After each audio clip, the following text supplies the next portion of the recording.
Vamos a hablar de biofísica, de sus generalidades, gentileza del Instituto Tejedor.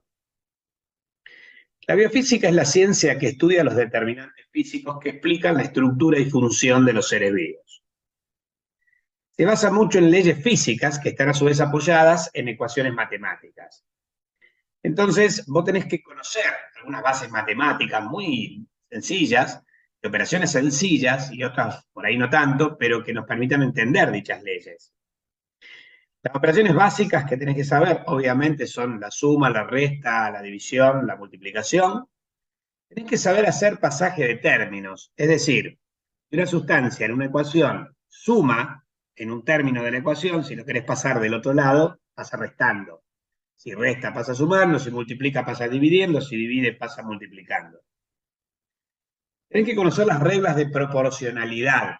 Por ejemplo, si yo te digo que A es igual a B dividido C, yo sé que A va a ser directamente proporcional a B, pero inversamente proporcional a C. Esto después se los voy a explicar cuando hablemos de concentración.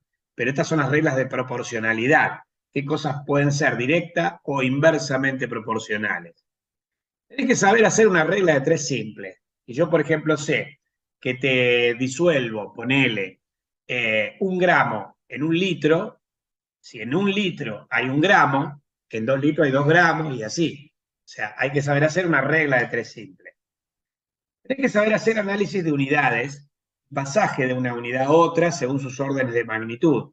Qué sé yo, saber que 1 gramo son 1000 miligramos y bueno, y así sucesivamente para las distintas unidades, saber cuáles son los órdenes de magnitud y cómo pasar de una unidad a otra. Tenés que saber hacer conversión, también tenés que saber hacer conversión entre unidades. Cuando hablemos, por ejemplo, de las distintas formas en que se pueden concentrar las soluciones, la concentración empírica, la molaridad, la normalidad, perdón, y la osmolaridad, ustedes tienen que saber pasar de molaridad a normalidad a osmolaridad.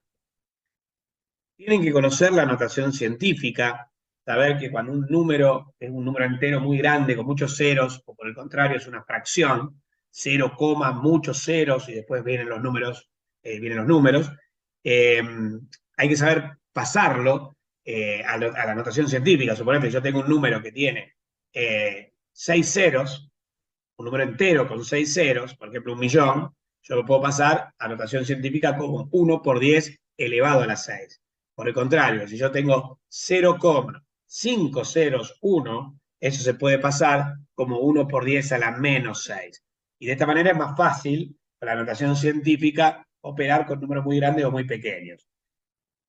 Y finalmente tenés que saber interpretar logaritmos. Esta cuestión de los logaritmos lo vamos a analizar cuando veamos el pH. Y también es un recurso matemático que sirve de alguna manera para hacer más accesibles números muy grandes o números muy pequeños. Entonces, estas serían las operaciones matemáticas básicas o las bases matemáticas que tenés que conocer para analizar las ecuaciones de la física. Respecto al objetivo de estudio de la física, el objetivo del estudio es el estudio de los sistemas materiales. Estos están constituidos por materia, entonces vos tenés que saber definir qué es la materia. La materia la podés definir como todo aquello que ocupa un lugar en el espacio, tiene masa y peso en relación a la gravedad, e impresiona directa o indirectamente nuestros sentidos. Esta materia puede tener distintos estados de agregación. El estado sólido, donde las fuerzas de atracción son mayores a las fuerzas de repulsión y tiene una forma y un volumen definidos. El estado líquido, las fuerzas de atracción son similares a las de repulsión, es un poco más fluido, es mucho más fluido, perdón, que el estado sólido, y tiene un volumen definido, pero la forma es la del recipiente que lo contiene, no tiene una forma definida. Finalmente, el estado gaseoso tiene fuerzas de atracción menores que la fuerza de repulsión, las moléculas tienden a separarse, la forma y el volumen son indefinidos, ambos dependen del recipiente que los contiene. Por ejemplo, si vos tenés el agua como cualquier sustancia, puede pasar por los 3 estados. El agua que nosotros ingerimos es agua líquida, es aquella que se encuentra entre una temperatura de 0 y de 100 grados centígrados. Si la temperatura baja por debajo de 0 grados, pasamos al estado sólido del agua, que es el hielo, y a esta temperatura de 0 grados para el agua se la llama el punto de fusión. Por el contrario, si el agua la sometemos, el estado líquido del agua lo sometemos a 100 grados centígrados, pasa al estado gaseoso, ¿sí? Y a esto lo llamamos el punto de ebullición del agua. O sea que 0 es el punto de fusión, en la temperatura a la cual el estado sólido y el estado líquido se intercambian, y 100 grados en el caso del agua es el punto de ebullición, o sea, en la temperatura a la cual pasamos de los estados líquidos a gaseosos. Para distintas sustancias, los puntos de fusión y los puntos de ebullición son diferentes, pero toda sustancia suele tener un estado sólido, un estado líquido y un estado gaseoso. En el estado sólido la cohesión de las moléculas es muy alta y entonces esto les permite poseer una forma y un volumen definido. El estado líquido es más fluido, con fuerzas de atracción y repulsión que son similares, le permite tener un volumen definido, pero no una forma definida. Finalmente, el estado gaseoso tiene fuerzas de repulsión más grandes que las de atracción, las moléculas tienden todas a separarse y entonces no tienen ni forma ni volumen definido. Respecto a los tipos de materia, ya que poníamos el ejemplo del agua, denominan sustancias. Estas pueden ser simples como el oxígeno, el nitrógeno, o pueden ser mezclas. Cuando son sustancias, cuando hay mezcla de sustancias, a estas se las suele llamar dispersiones y presentan una fase dispersante, que se llama solvente y que es la más abundante, y que generalmente, por ejemplo, en el cuerpo humano es el agua, y una fase dispersa, que se llama soluto, es la menos abundante, y puede ser cualquier sustancia que se disuelva en el agua o en el solvente en cuestión. Es decir, esta fase dispersa pueden ser iones, o sea, pueden ser electrolitos, sustancias que se disocian en iones, pueden ser no electrolitos, como la glucosa, como la urea y otras sustancias, que no se disocian en iones y no adquieren cargas. Bueno, pueden ser glúcidos, lípidos, todo lo que se vieron en las clases de química, pueden actuar o pueden presentarse como solutos disueltos en una solución. Bueno, las dispersiones se clasifican en heterogéneas, cuando muestran dos o más fases entre las cuales se visualizan interfaces, o sea, límites netos entre las fases. Por ejemplo, aceite en agua. U homogéneas, que muestran una sola fase, no se visualizan interfaces, y por ejemplo podría ser azúcar o sal en agua.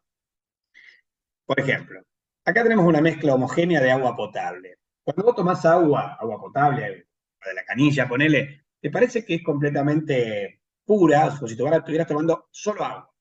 Sin embargo, es una solución que contiene agua y electrolitos, y estos electrolitos disueltos en la solución, en el solvente que es el agua, constituyen una mezcla homogénea. Yo no veo de un lado a otro dos o más fases, de una sola gran fase.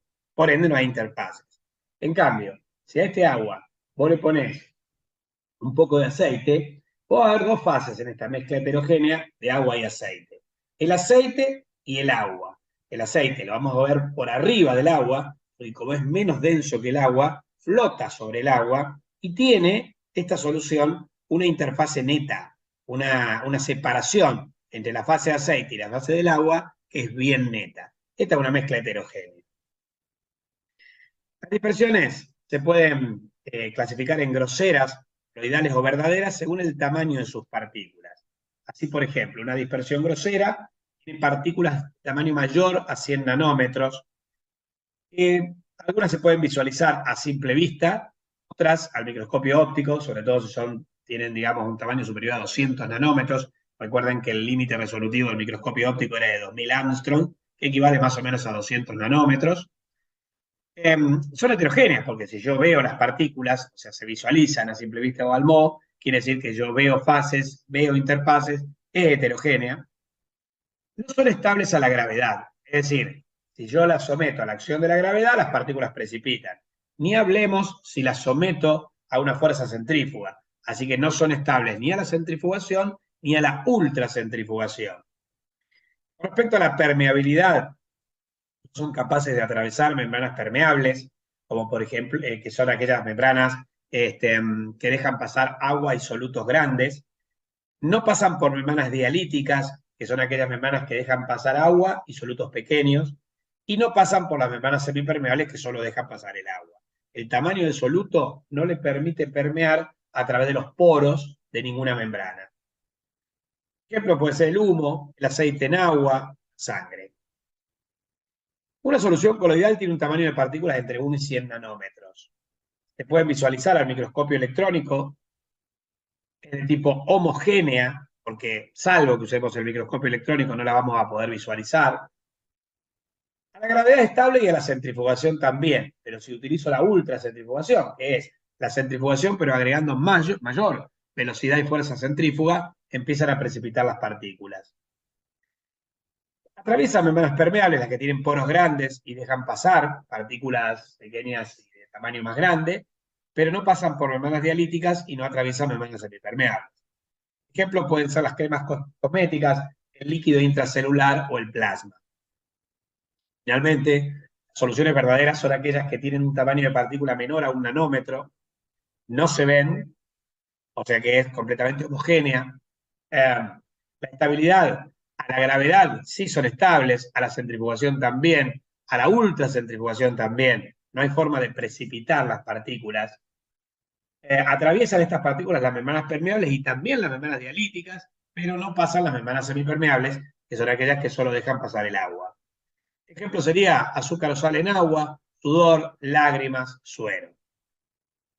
Bueno, las partículas disueltas en el solvente de una solución pueden ser, se puede medir, digamos, la concentración de estas partículas. Se define la concentración como la cantidad de soluto presente en un cierto volumen de solución. Se calcula por esta ecuación, donde C es concentración, U es cantidad de soluto y B es volumen de solución. Entonces, la concentración es igual a cantidad de soluto dividido volumen de solución.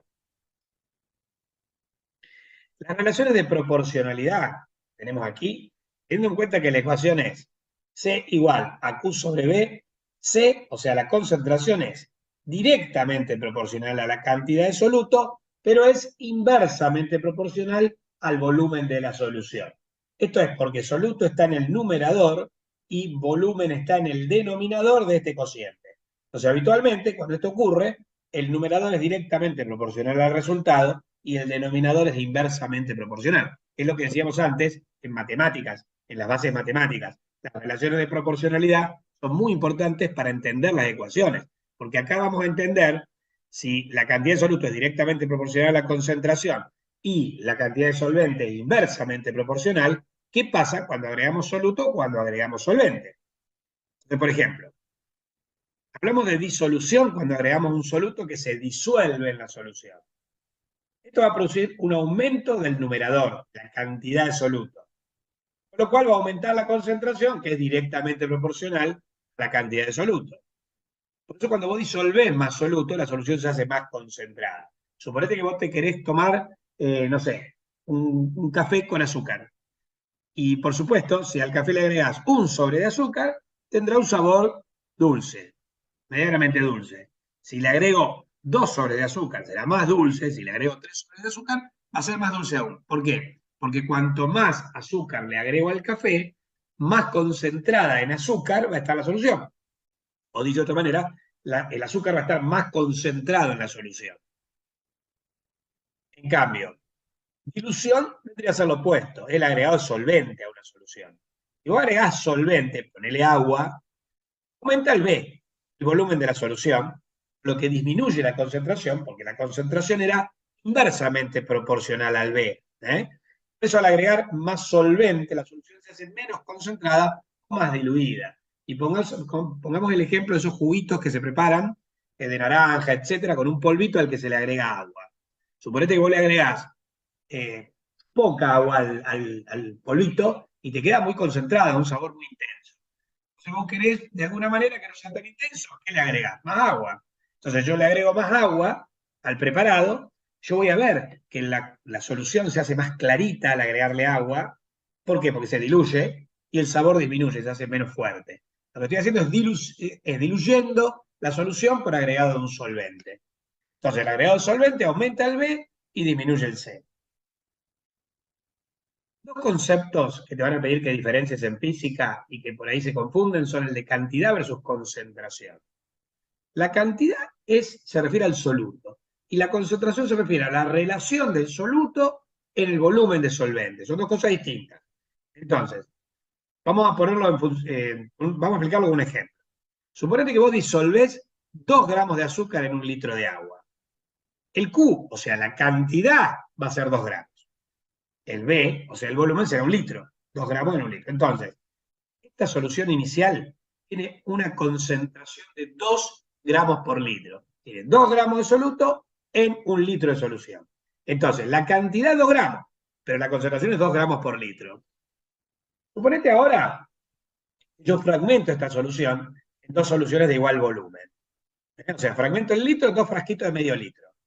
Cada solución, cada frasco de medio litro, va a tener 1 gramo de azúcar y medio litro de agua.